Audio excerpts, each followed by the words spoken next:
پاکستان اور دنیا بھر میں دیکھنے اور سننے والوں کو ارشد شریف کا سلام۔ ناظرین، دنیا بھر میں جو عالمی ریسرچ ہوئی فاشزم کے متعلق، اگر ان عالمی جریدوں کو دیکھا جائے، ریسرچ پیپرز کو دیکھا جائے اور کتابیں پڑھی جائے تو اس میں چند خصوصیات سامنے آتی ہیں کہ فاشسٹ حکومتیں کرتی کیا ہیں۔ جو فاشسٹ حکومتیں ہوتی ہیں وہاں پہ انسانی حقوق کی پامالی ہوتی ہے، میڈیا پہ سینسرشپ ہوتی ہے، جو اپوزیشن ہوتی ہے اس کو کسی نہ کسی طرح سے کچلنے کی کوشش کی جاتی ہے، تمام حکومتی جو ادارے ہیں ان کو استعمال کیا جاتا ہے، الیکشنز یا تو فراڈ کے ذریعے ہوتے ہیں یا الیکشنز کو مینیپولیٹ کیا جاتا ہے، لوگ جو ہیں ان کی زندگی اور ان کے جو حقوق ہیں، بنیادی انسانی حقوق، وہ پامال کیے جاتے ہیں، اور اس حوالے سے بہت سی انٹرنیشنل سٹڈیز ہیں، آپ بھی وہ جا کے دیکھ سکتے ہیں۔ اور جب ہم آج کے پاکستان پہ ناظرین نظر ڈالتے ہیں تو نظر یہ آتا ہے کہ شہباز شریف اور بلاول بھٹو کی جو مخلوط حکومت ہے اس میں وہ تمام خوبیاں فاشزم کی موجود ہیں جو انٹرنیشنلی کریکٹرسٹکس بتائی جاتی ہیں کہ فاشسٹ حکومتیں کرتی کیا ہیں۔ اس میں ایک اور کام ہوتا ہے کہ جو سیاسی مخالفین ہیں انہیں راستے سے ہٹانے کی کوششیں بھی کی جاتی ہیں۔ آج ہی کی مثال لے لیں، آج سابق وزیر اعظم عمران خان دہشت گردی کے مقدمے میں عدالت میں پیش ہوئے اور 20 ستمبر تک ان کی ضمانت میں توسیع کر دی گئی۔ جو حکومتی پروسیکیوشن تھی وہ آج بھی ایک دفعہ تیار نہیں تھی، کیونکہ جب مقدمے اس طرح سے بنائے جائیں جو کہ جعلی ہوں، جھوٹ پہ مبنی ہوں، صرف پرسیکیوشن کے لیے بنائے جائیں تو ان کا عدالتوں میں دفاع کرنا مشکل ہو جاتا ہے۔ اور عمران خان کا قصور کیا ہے؟ عمران خان کا جو جرم بتایا گیا اس میں 780 کا پرچہ کاٹتے ہوئے کہ جو انہوں نے دہشت گردی کا جرم کیا، وہ یہ تھا کہ ڈاکٹر شہباز گل جو کہ امریکہ کی ایک یونیورسٹی میں اسسٹنٹ پروفیسر ہیں،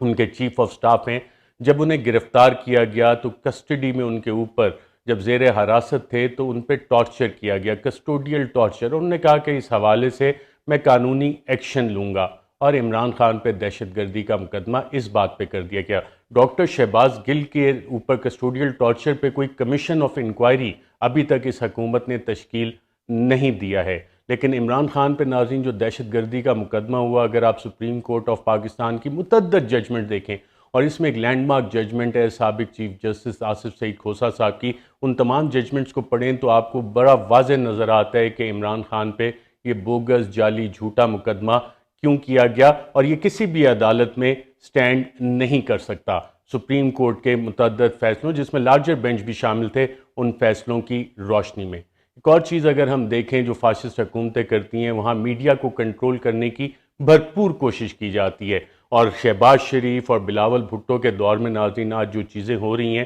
وہ پاکستان میں بدترین مارشل لاء کے ادوار میں بھی ہم نے وہ ظلم و زیادتی اور میڈیا سینسرشپ نہیں دیکھی۔ جنرل ایوب کے دور میں جو پریس ایڈوائزری آتی تھی، پریس اینڈ پبلیکیشن آرڈیننس آیا، اخبارات بند کیے گئے، وہ سلسلہ بھی آج ہم دیکھ رہے ہیں کہ ٹی وی چینلز کو آف ایئر کر دیا جاتا ہے، ہدایات آتی ہیں اور پیمرا کا استعمال کیا جاتا ہے، یہاں تک کہ سندھ ہائی کورٹ میں پیمرا نے جا کے کہا کہ جی اے آر وائی جو بند ہوا ہے وہ ہم نے بند نہیں کیا۔ تو سوال ہے کہ جی وہ کون تھا جس نے پھر یہ بند کیا تھا؟ وہ نام ابھی تک سامنے نہیں آ رہا۔ لیکن اسی چیز کو جب ہم دیکھتے ہیں میڈیا سینسرشپ کے حوالے سے، جنرل ضیاء الحق کے دور میں جو کچھ ہوا، وہاں سر عام صحافیوں کو، جس میں ناصر زیدی صاحب بھی شامل تھے، سینئر صحافی ہیں، ان کو سر عام پبلک کے سامنے کوڑے مارے گئے۔ آج شہباز شریف اور بلاول بھٹو کی مخلوط حکومت کے دور میں پبلکلی تو چیخیں صحافیوں پہ ظلم نہیں ہو رہا، جو چیخیں پبلکلی سنی جاتی تھیں وہ ان عقوبت خانوں سے وہ چیخیں آتی ہیں جب ٹارچر کیا جاتا ہے، اور یہ آج کے دور میں ہو رہا ہے۔ اس بلاول بھٹو کی سندھ حکومت میں بھی یہ کام ہوا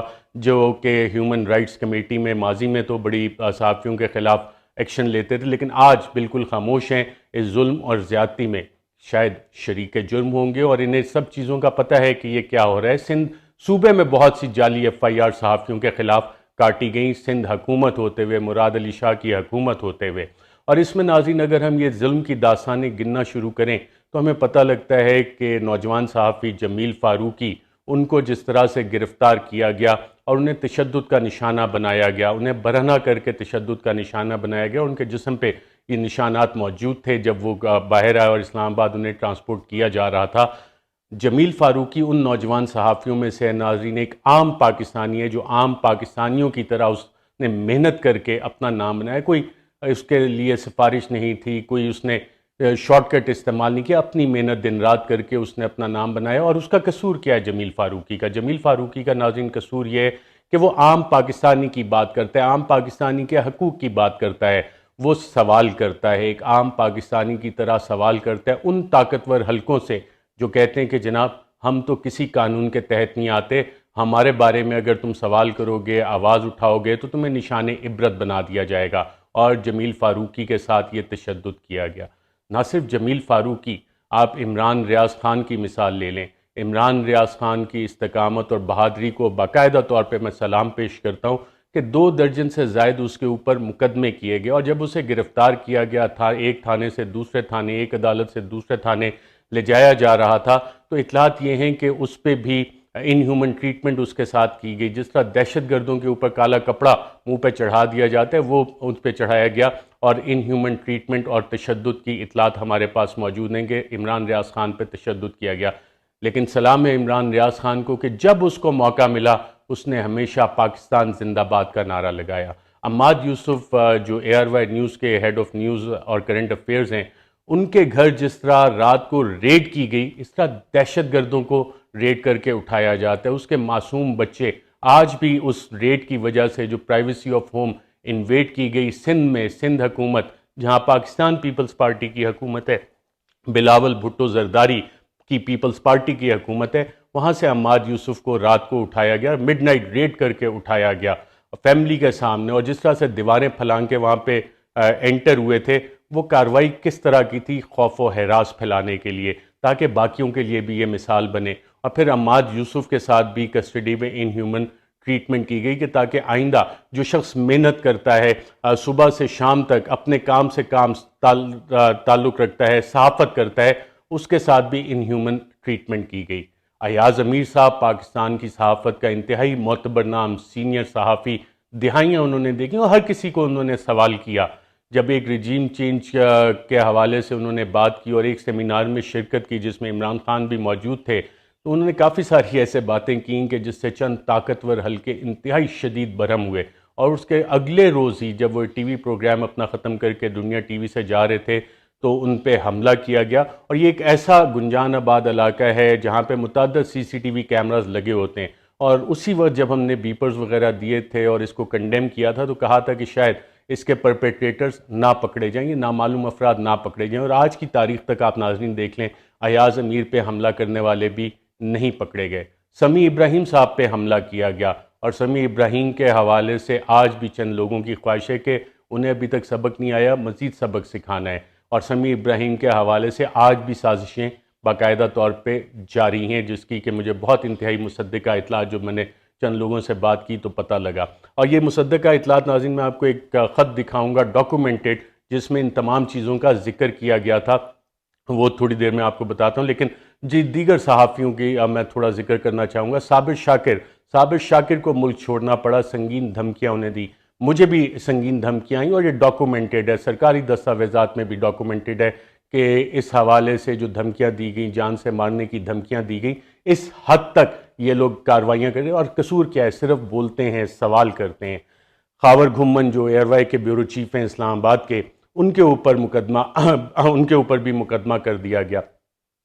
صدیق جان حال ہی میں بیورو چیف بنے ہیں بولڈ ٹی وی کے، ان کو ڈرانے دھمکانے کا اور پریشرائز کرنے کا سلسلہ ہماری اطلاعات کے مطابق شروع ہو چکا ہے، اور ان کے حوالے سے بھی چند حلقوں میں کچھ بات چیت ہوئی ہے۔ جب ناظرین میں یہ ساری چیزوں کا ذکر کر رہا ہوں تو میں آپ کو ایک خط بتانا چاہتا ہوں جو میں نے 22 جولائی کو صدر مملکت، supreme commander of the arm forces, head of the state کو لکھا تھا، اور ایک اسی طرح کا خط honourable chief justice of Pakistan کو بھی لکھا تھا، اور اس میں ایک پیراگراف میں 22 جولائی کو میں نے بتایا تھا کہ کچھ انسکروپلس ایلیمنٹ صحافیوں کے خلاف یہ کارروائیاں کرنے کا پلان کر رہے ہیں، اور آپ اس خط میں جو نام لکھے ہوئے ہیں جب دیکھیں گے تو یہ کارروائیاں انہی صحافیوں کے خلاف ہوئی ہیں، اور یہ آلریڈی ڈاکومنٹڈ ہے۔ لیکن ان سب چیز پہ ناظرین آج کی تاریخ تک کوئی کمیشن نہیں بنا ہے۔ یہ تاریخ کا وہ سیاہ باب ہے میڈیا سینسرشپ کا جو شہباز شریف، بلاول بھٹو اور پی ڈی ایم کی حکومت میں رقم ہو رہا ہے۔ یہ سب کچھ کیا کیوں جا رہا ہے؟ میڈیا کی آواز دبانے کی کوشش کیوں کی جا رہی ہے؟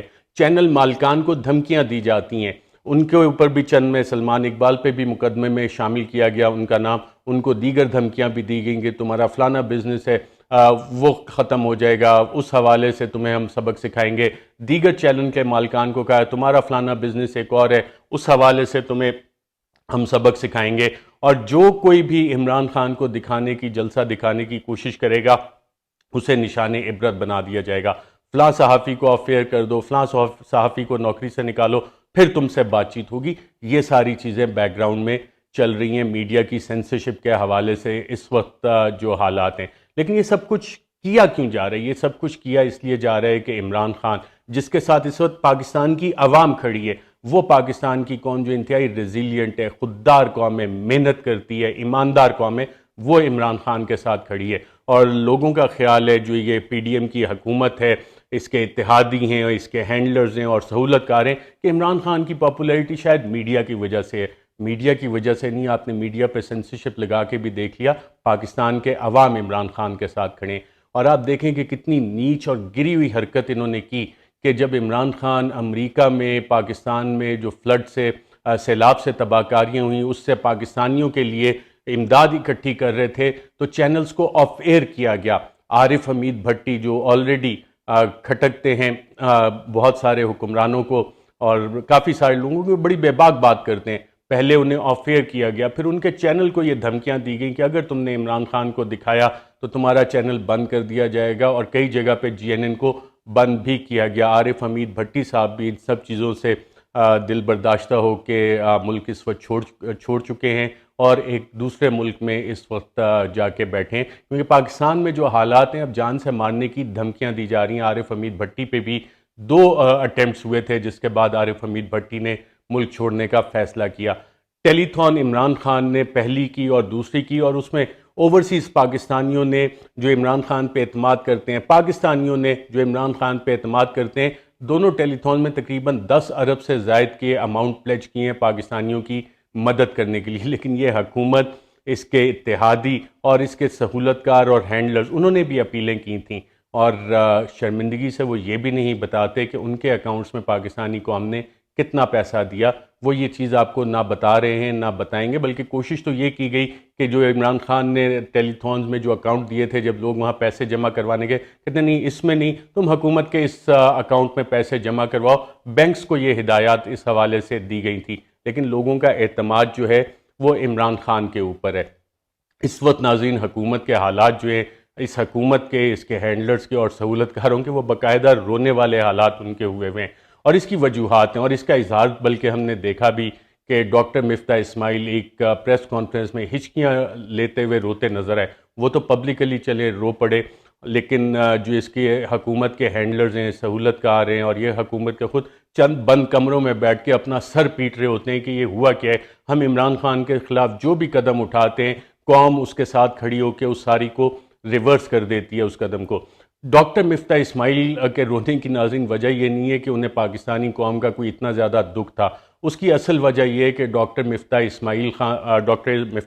صاحب جب خفیہ ملاقاتیں کرتے تھے اور بتاتے تھے کہ جی تیل کی قیمت اتنی ہونی چاہیے، بجلی کی اتنی ہونی چاہیے، پریس کانفرنسز ریکارڈ پہ موجود ہیں، تو جب خفیہ ملاقاتیں کرنے جاتے تھے تو وہاں بھی وہ میٹھی گولیاں دیتے تھے، بہت سے سبز باغ دکھاتے تھے۔ اور آج کل حالت یہ ہے کہ ہر طرف سے، پارٹی کے اندر سے بھی اور دیگر جہاں پہ یہ خفیہ ملاقاتوں میں کہانیاں سناتے تھے، سب جگہ سے انہیں ڈانٹ پڑ رہی ہے کہ یہ تم نے کیا ہے پچھلے 6 ماہ میں، معیشت کا حال کیا ہے، ڈالر کو دیکھو، مہنگائی کو دیکھو۔ اور حالت اب ناظرین پاکستان کی اس وقت یہ ہو چکی ہے کہ آج اسد عمر صاحب نے ایک ٹویٹ کی اور اس میں کچھ انہوں نے امیج بھی شیئر کیا، اور بڑی خوفناک انہوں نے انفارمیشن اس حوالے سے شیئر کی کہ پاکستان کے جو بانڈز ہیں انٹرنیشنل مارکیٹس کا، ان پہ سے اعتماد اٹھ چکا ہے، اور یہ سب کچھ آئی ایم ایف پیکج آنے کے باوجود ہو رہا ہے۔ مارکیٹس سمجھ رہی ہے کہ پاکستان شاید ڈیفالٹ کرنے کی طرف جا رہا ہے، اور اسد عمر صاحب نے کہا کہ اس حکومت کا تمام فوکس شاید